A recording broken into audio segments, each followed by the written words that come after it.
Following a diet doesn't work, and it even makes us gain weight. William Cortvriendt wrote a book on the subject. I'm going to ask him how this works. Hi William, welcome in our studio. You did wrote a book, Living a Century or More.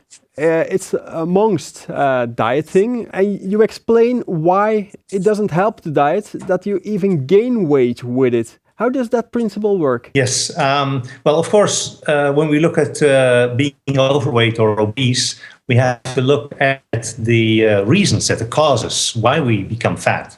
And a lot of people think that people who are overweight are fat slobs. If they don't say it, then they think it. That is not the case. Those people don't eat too much food, and the reason is neither that they don't exercise at all. And so when they start exercising or eating less, they will lose some weight. They won't solve the problem.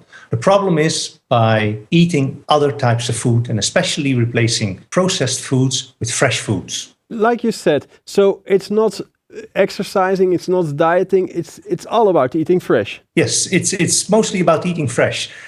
Since probably around the Second World War, our lives has changed a lot. We both partners in a marriage work now, and people are always in a hurry, having to bring their children to school, to the violin lessons, to football lessons, whatever it is.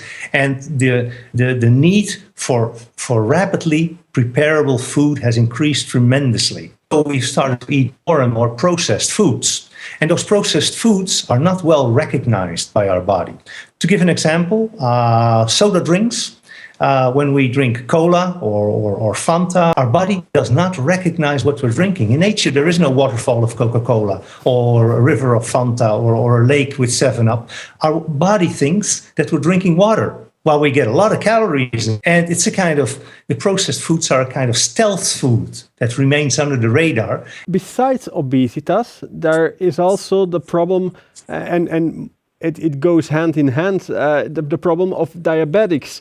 How is that linked? Yes, the becoming overweight or obese, and obese is like being seriously overweight, is usually the first sign that our body gives that something really is wrong and that we're poisoning ourselves with the food. We should have an alarm bell on top of our heads that starts ringing if that happens, because being overweight or obese is the first step for several complications. And usually the next step is diabetes type 2, where our body really says, I cannot handle this food anymore.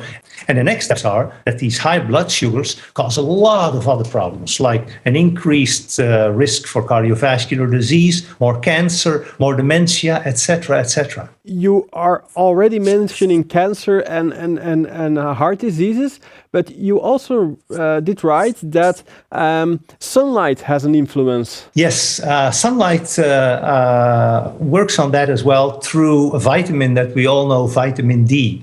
And the classical issue with vitamin D was that we have when we have a severe deficiency, that our bones are not well made. In Holland and Belgium is known as the English disease, because that's where it started when during the Industrial Revolution, children worked inside the factory and didn't see any sunlight anymore.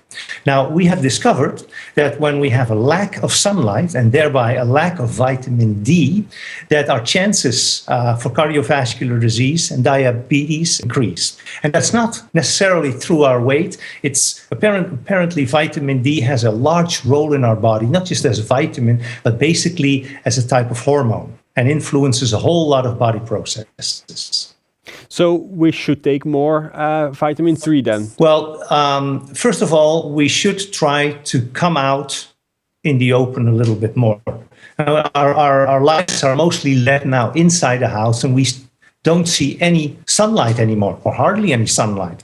And of course, we don't have to think about the intense sunlight that we get in a summer holiday, but especially coming outside every day and have moderate sunlight. That's the first step. The second thing is, still in winter, we probably all have a deficiency of vitamin D. And therefore, I always advise, go to your general practitioner and ask him to measure your vitamin D, which is a very easy procedure. And based on that, you can decide to take vitamin supplements or not. And when you take vitamin, you have to take vitamin D3. as a supplement. Okay, William. Thank you very much for sharing these tips. People who want to read your books, where can they find them? My book, Living a Century or More, they can find it on the internet, for example, with Amazon. When they write it down, it immediately pops up and they can read all about it. Thank you so much for your time. You're welcome. Thank you. And you at home, thank you for watching our show. I hope to see you next week.